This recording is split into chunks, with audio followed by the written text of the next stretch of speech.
Olá, poderoso. Olá, poderosa. Vamos aí, mais uma aula de geografia, iniciando mais um tema aí bacana para a gente.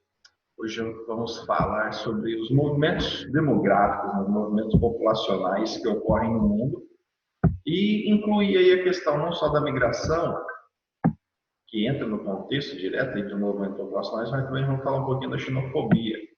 Então vamos lá ao nosso estudo. Professor Renato Martins. E agora nós iniciaremos aí, ó. Os movimentos populacionais, na verdade o ser humano, ele sempre teve esse processo de mudança, né? Ele sempre está buscando novos locais. Então, desde a pré-história, o ser humano tem essa característica de ser um ser que sempre está buscando ampliar aí as suas áreas de domínio, né? Hoje, quando a gente fala de movimentos migratórios, entra num parâmetro que existem limitações, né? Porque hoje o mundo é formado por fronteiras. Então, a explicação da necessidade de sair de um lugar para o outro está relacionado muito aos fatores que contribuem para esses movimentos. Então, a gente tem ali os políticos, conflitos religiosos, conflitos étnicos, raciais, desastres naturais e o principal de todos, né, os fatores econômicos, que é a principal causa dos movimentos migratórios no mundo. E a gente tem ali essa perspectiva, né, das migrações no mundo. Então, a gente tem as migrações definitivas, que é quando o imigrante se estabelece de forma permanente. A gente tem, exemplo, os vários imigrantes que vieram para o Brasil, né, desde a colonização do Brasil. Então, os italianos, os japoneses, eles fizeram uma migração permanente. E as migrações temporárias, né? Quando você vai fazer, por exemplo, um intercâmbio, vai desenvolver um trabalho específico, então você faz um deslocamento. Aí tem um adendo para a questão do turismo.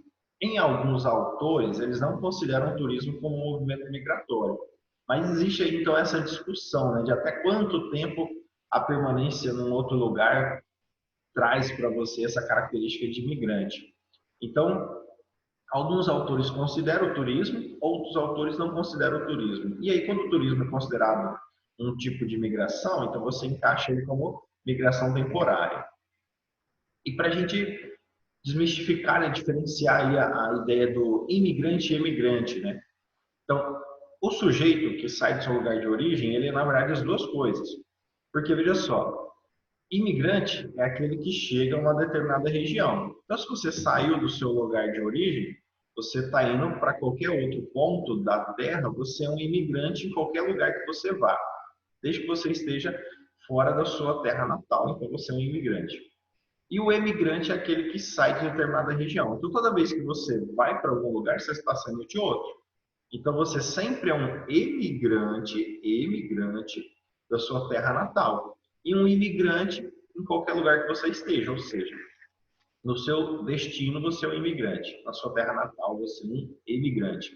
Faz uma analogia com a mercadoria. Então, o Brasil ele exporta soja, então o Brasil está vendendo a soja. A China, ela importa soja. Então, para a China importar, o Brasil teve que exportar. Então, aquele produto foi exportado por alguém e importado por outro. E o imigrante entra no mesmo contexto, ele sai e entra. Então, toda vez que sai, toda vez que entra, e. Então, faz aí essa analogia para você lembrar. Aí nós temos aí, ó, fatores diversos, né, provocam a saída ou a chegada de determinadas pessoas a uma determinada área. No entanto, vale ressaltar que a área que atrai pessoas é denominada ecúmena e a área que expulsa as pessoas anicúmenas. Então, você tem as áreas de atração ecúmenas, as áreas de repulsão anicúmenas. Também é um termozinho que de vez em quando aparece aí nas questões vestibulares, então é importante você estar ligado aí nesse termo. Aí nós temos aí a relação do espaço de deslocamento, as migrações podem ser classificadas em internas ou externas. Então, no caso, se o cidadão, se o indivíduo, ele migra dentro do seu próprio país, são chamadas de migrações internas. Se ele sai do seu país e vai para outro país, então aí já entra no âmbito de migrações externas. Então fica ligado aí nessa perspectiva também, né? Os tipos de migrações internas. Então a gente tem, por exemplo, no Brasil aqui a gente mais comenta, né, mais tem aí em questões de vestibulares é o êxito rural por causa da envergadura que o êxito rural gerou na dinâmica social e econômica do Brasil, né? Mas para a gente ter aí a tirar a dúvida, né? O êxito rural é a saída do trabalhador do campo, homem do campo, para a cidade. Geralmente isso ocorre quando ele perde o emprego, né? Então aí voltando àquela ideia do, da questão econômica. Mas existem outros fatores, né? Então, a seca prolongada, desastres naturais, pragas, então tudo isso pode interferir aí na saída do homem do campo para a cidade. Então lá, a mecanização do campo é o primeiro, aí a questão dos desastres naturais, né? Secas, geadas, a baixa remuneração, então a busca novamente aí da perspectiva econômica, falta de infraestrutura, vamos supor, você precisa de um tratamento de saúde, alguma coisa específica que não existe ali naquela região, até porque o campo ele tem menos infraestrutura que a cidade, né? E questão aí de ensino que está relacionado também à própria questão da estrutura, né? E esse movimento do êxito rural, quando ele é muito intenso, como ocorreu no Brasil, né, em 2 décadas, aí, antes de 2 décadas, a população brasileira praticamente se inverteu, né, de rural para urbano. Então, isso acarretou numa pressão muito grande das cidades, né? O inchaço das cidades, a macrocefalia dos grandes centros urbanos, que é tema aí para uma outra aula. Né? Aí, quando ele ocorre, o êxito rural ocorre de forma muito intensa, vai gerar favelização, aumento do desemprego, o subemprego, que é o famoso bico, né? A pessoa que não precisa de uma qualificação, então ela tenta de alguma forma se colocar ali de uma forma produtiva, né? E ela trabalha sem nenhuma garantia de direitos trabalhistas, né? Aí perda da mão de obra no campo, que é o campo se mecaniza geralmente, né? E a marginalização de todas essas pessoas que muitas vezes estão envolvidas aí nesse processo. Aí a gente tem também a migração de retorno, isso aqui é muito importante, que ocorreu no Brasil, com os brasileiros que tinham ido para outros países trabalhar, principalmente ali foram na década de 80, década de 90, até meados ali da década de 2000. E aí, a partir da segunda metade de 2000, teve um processo de retorno dessa galera para o território brasileiro, principalmente depois da crise de 2008, né? Então, muita gente retornou ao Brasil. Outra situação dentro do Brasil é o Nordeste. Então, na década de 2000, né, com a ascensão ali de governos populistas de esquerda, o Nordeste passa a ter muito recurso, muitos investimentos, e aí aquele crescimento econômico, principalmente no setor de serviços também, né, indústria, prestando serviço, atrai novamente aquela galera que fugia do Nordeste em relação ali à falta de perspectiva, né, problema da seca. Então, muita gente saindo das outras regiões e retornando para o Nordeste. Então, aí essa perspectiva, tanto externa quanto interna, da migração de retorno. A gente tem as migrações sazonais ou transhumanas, né? Então são sinônimos aí. Essas migrações, elas são periódicas, né? Então elas duram aí alguns períodos.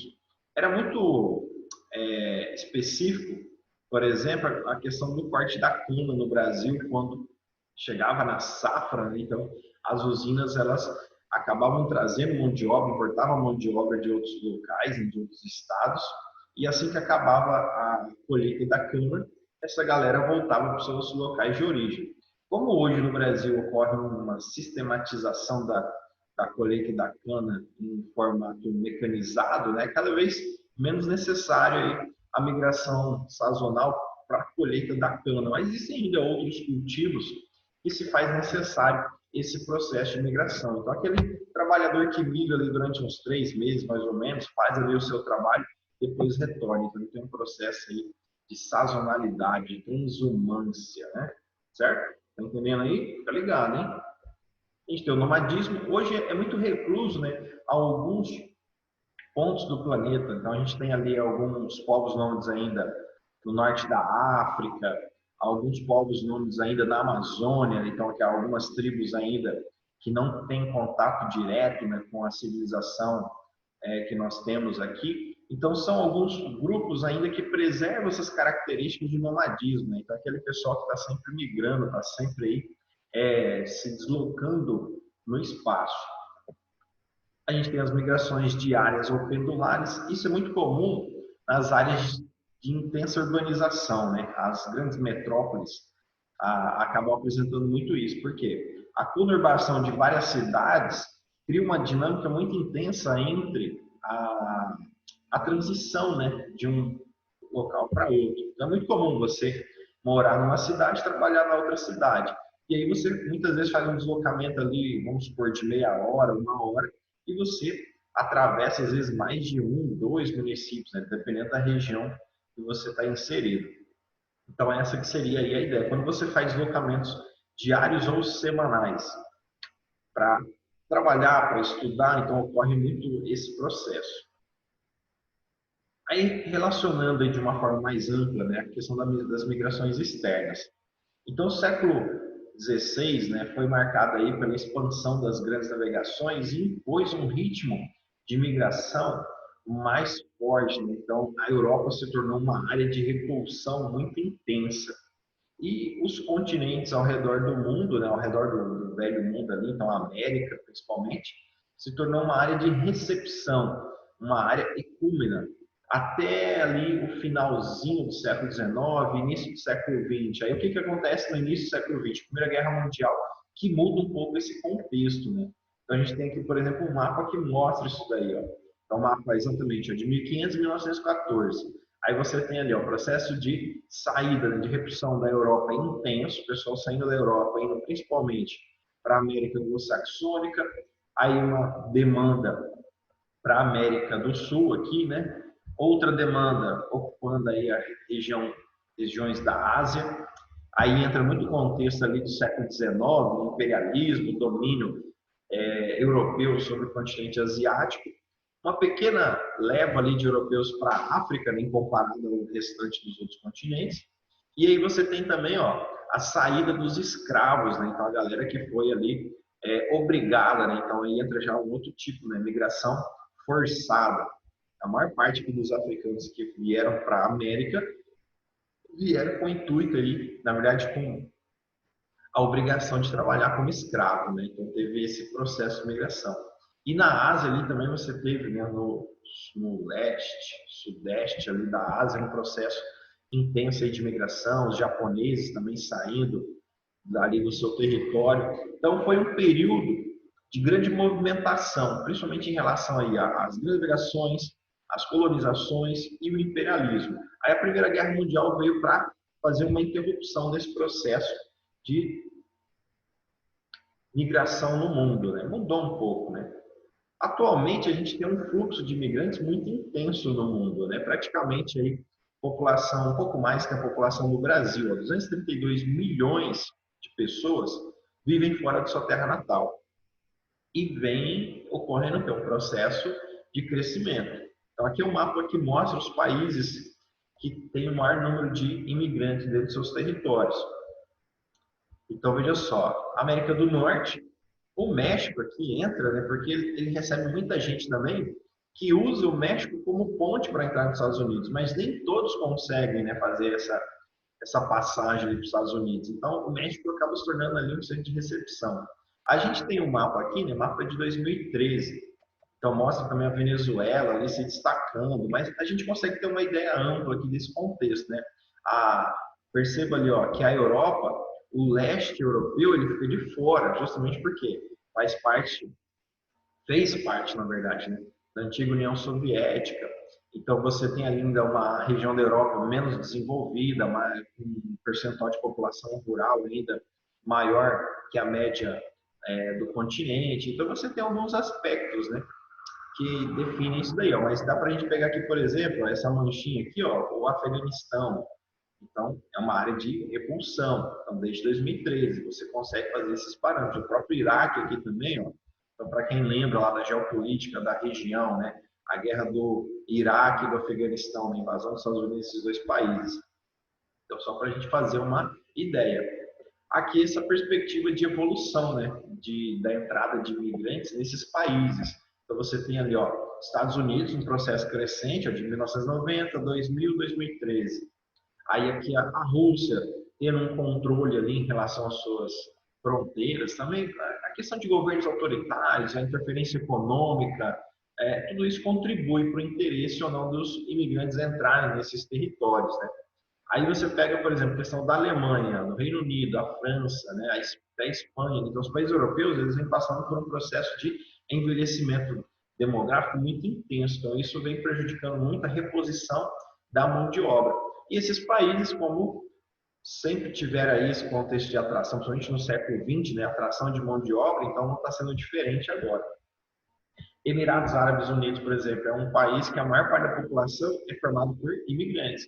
Então, esse crescimento econômico também, a Arábia Saudita e Emirados Árabes Unidos, né, que são pontos de atração de imigrantes, devido ao crescimento econômico, a demanda de mão de obra, então investimentos em outras áreas fora do petróleo, isso vem atraindo essa mão de obra, né? O Canadá, que é um país também que sempre, Canadá e Austrália, né, os dois países sempre fazem, inclusive, projetos de captação de imigrantes, né, de mão de obra qualificada para os seus territórios.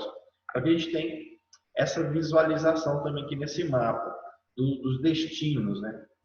Então, existe um contexto internacional, né, global, e também existe contextos locais, né? Igual aqui, a gente pega a questão da Bolívia, né? Você tem um fluxo migratório da Bolívia vindo para o Brasil, vindo para a Argentina, né? Aqui ainda também a gente não tinha a questão da Venezuela, né? Mas hoje o Brasil ele se tornou uma rota também de passagem de venezuelanos, né? Então tem muitos venezuelanos que entram no Brasil para se estabelecer ou também para acessar outros países na América do Sul, que fica mais fácil aí esse translado, né? Mas você tem ali, ó, a América Anglo-Saxônica, principalmente Estados Unidos, é um centro de atração. Aí você tem ali o continente europeu, forte também como área de atração. No Brasil, né, para destacar aí, a gente tem como imigrantes aqui no território brasileiro, né, os bolivianos, paraguaios e venezuelanos, além dos haitianos. Então, essas nações aí que contribuem mais aí para esse aumento de imigrantes nas últimas décadas aí no Brasil. Então, a gente tem ali, ó, ONU aponta aumento da população de imigrantes internacionais. Então, veja lá, isso aqui já é um dado mais atualizado. Os números de imigrantes internacionais alcançou 272 milhões de pessoas em 2019. Então, você percebe aí que esse processo ele vem se intensificando. Então, os movimentos migratórios não tendem a diminuir a curto prazo. E a gente tem N fatores. Então, por exemplo, aqui, né, o carência de profissionais na área de saúde. Então, o continente africano é um continente que vai representar aí um crescimento demográfico no mundo nas próximas décadas e é um continente que tem baixa qualidade de vida, baixa infraestrutura, então tudo lá é muito precário. Então você tem aí como fatores de processo de repulsão muito intenso, né? Os países da África, alguns países ali no sul e sudeste da Ásia, que ainda tem muito a se alcançar no contexto de desenvolvimento social. Como esses movimentos migratórios eles estão cada vez mais intensos, obviamente você vai ter mais imposição de barreiras para inibir a entrada de imigrantes. Então, hoje, diversos países envolvidos estão fechando suas fronteiras para os refugiados. A gente tem aí, por exemplo, a própria questão dos Estados Unidos. O Donald Trump, né, o Donald, ele se elegeu levantando essa bandeira, uma das bandeiras, né, de fortalecer a fronteira dos Estados Unidos, evitando a entrada de imigrantes. Então, você tem esse sentimento crescente de vários países em relação à entrada de imigrantes. Por quê? Esse processo de entrada de imigrantes ele vai intensificando a formação da xenofobia. O que é a xenofobia? Para a gente ficar bem alinhado. Xeno vem de externo, fobia vem de medo. Mas não vai imaginar que é aquele mesmo medo que o cidadão que tem claustrofobia sente, não é medo. Aí no caso aqui, esse medo ele entra na ideia da repulsão, né? O cidadão que tem repulsa, que tem aversão, chega até ser, dependendo da ideia ali, né, do xenófobo, ódio ao externo, né? Ódio ao que vem de fora. Por causa da cultura, por causa da aparência, por causa da música. Então, entra num contexto muito amplo aí esse processo. E o aumento da xenofobia vem de mãos dadas com o aumento dos sentimentos nacionalistas, patrióticos, que fortaleceu vários grupos políticos aí no mundo inteiro, na última década principalmente, né? Então você tem um problema grave, muito frequente, enfrentado pelos imigrantes, principalmente nos países ricos. O que acontece? Enquanto você é imigrante, você está servindo de mão de obra barata, você é amado em qualquer lugar do mundo. A partir do momento que as crises econômicas chegam, e aí você começa a disputar, você como imigrante começa a disputar a mesma vaga de emprego que a pessoa nativa daquele país, aquela pessoa ela já não vai mais se agradar da sua presença ali. E ela vai te culpar, ela precisa achar um culpado. Então ela culpa o imigrante como é responsável pela crise econômica, às vezes a crise econômica é externa, mas aí acusa e muitas vezes ataca essa pessoa, né? Ataca verbalmente, fisicamente. Então a xenofobia é um preconceito exacerbado, munido muitas vezes de muita violência.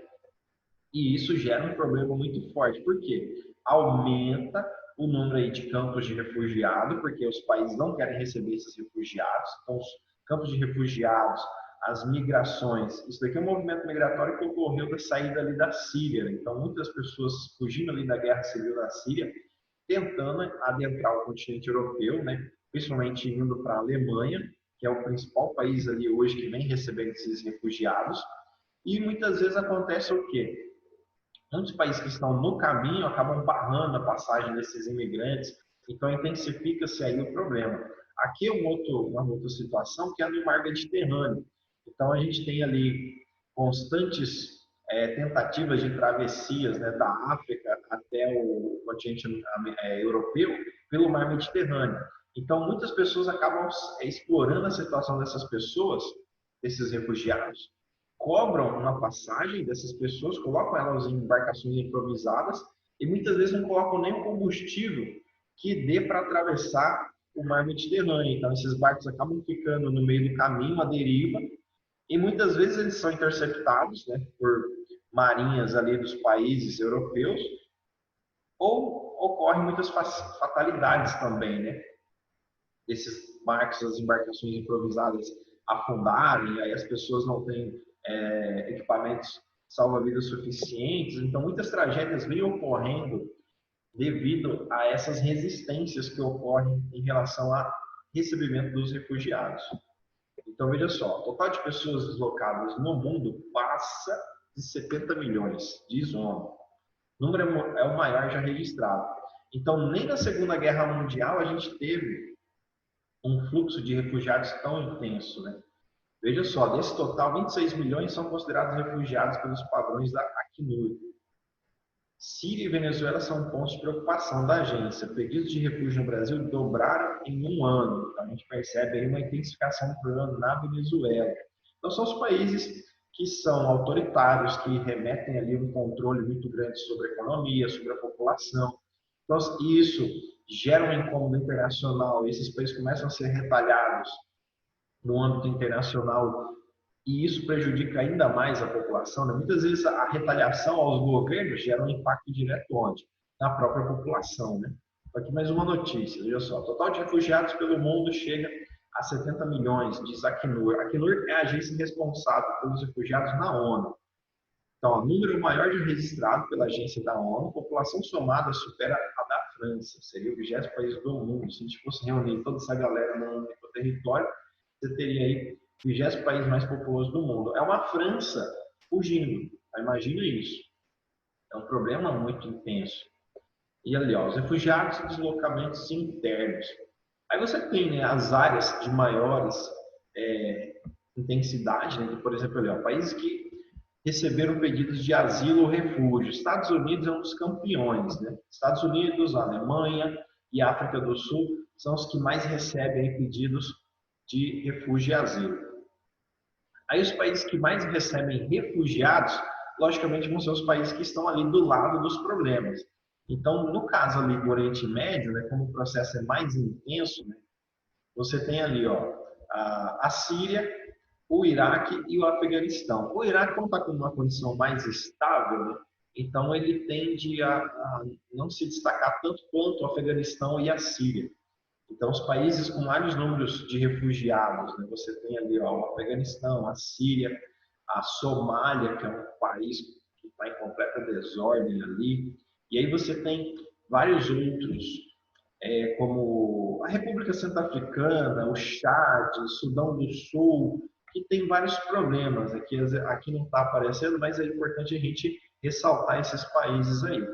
E, obviamente, você tem ali ó, a Turquia, que está a porta de entrada para a Europa, né, do Oriente Médio para a Europa, e faz fronteira com a Síria. Você tem o Irã e o Paquistão, que estão ali em volta, né, do Afeganistão. Então, todos esses países acabam se tornando portas diretas de entrada desses refugiados. E a gente tem como fator aí também a questão da xenofobia e racismo, que é agravada, né, como a gente já falou um pouco da xenofobia, mas é um problema grave e muito frequente. Né? Então, é importante a gente ressaltar. Aí os fatores que contribuem para o aumento da xenofobia.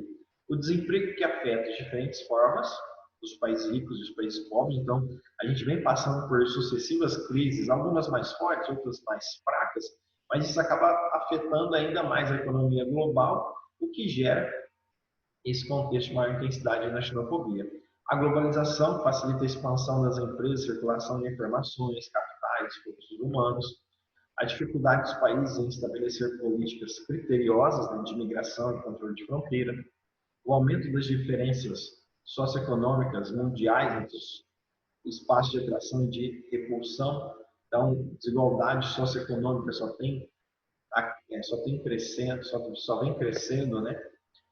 A África ela passou muito por esse processo de desterritorialização, né? Que é simplesmente a retirada de povos dos seus locais de origem, e esses povos ficam desamparados, ficam totalmente sem esse território. E aí ninguém quer aceitar esses povos, então eles acabam sendo minorias oprimidas no local que eles estão. E muitos desses são chamados de apátridas, né? O povo sem pátria. Principalmente se você é refugiado, você nasce fora da sua terra natal, você nasce num campo de refugiados, essas pessoas são apátridas, elas não têm uma pátria específica. Outro fator, né, que entra dentro do processo de migração é a fuga de cérebros. Então, os países que não são desenvolvidos, eles acabam tendo uma pior condição de melhorar a condição econômica, justamente porque os poucos ali que conseguem se formar, ter uma qualificação profissional, acabam procurando recursos de trabalho em outros países mais desenvolvidos, né, que oferecem bolsas de estudos e, consequentemente, então, eles vão ter maior êxito aí no processo de desenvolvimento. Aí você tem, né, para a gente finalizar então a aula, olha só, consequência das migrações. Então, contribuição da influência no processo de ocupação e povoamento, na distribuição geográfica da população. E, é claro, para o desenvolvimento econômico. Ali, contribuição do processo de miscigenação, o multiculturalismo, né, a diversidade étnica e cultural vem desse processo. A gente tem ali, ó, quando a migração significa a perda de trabalhadores adultos qualificados, como a técnica ou de técnicos cientistas de alto nível, o prejuízo para os países emigratórios é grande. Então, é a questão que a gente falou da fuga de cérebros, né? Isso atrasa ainda mais o desenvolvimento desses países. E para quem está recebendo, já pega uma mão de obra formada, qualificada, isso é excelente. E para finalizar, então, podem acarretar mudanças de costumes por causa da miscigenação, né? Você vai ter ali uma influência muito grande, dependendo da intensidade do fluxo migratório, né? Aí ocorrência de mão de obra local, problemas políticos, ideológicos, raciais, vantagens econômicas para os países que não possuem condições de atender às necessidades básicas, né? Então os países mais pobres, né? Quando diminui o contingente demográfico, acaba ali tendo uma vantagem. Então, meus jovens, espero que vocês tenham entendido aí, a aula ficou um pouquinho comprida, mas é um assunto bacana e de grande relevância que sempre está sendo cobrado aí nos vestibulares. Então, eu espero que você tenha gostado. Abraços e até a próxima. Fui!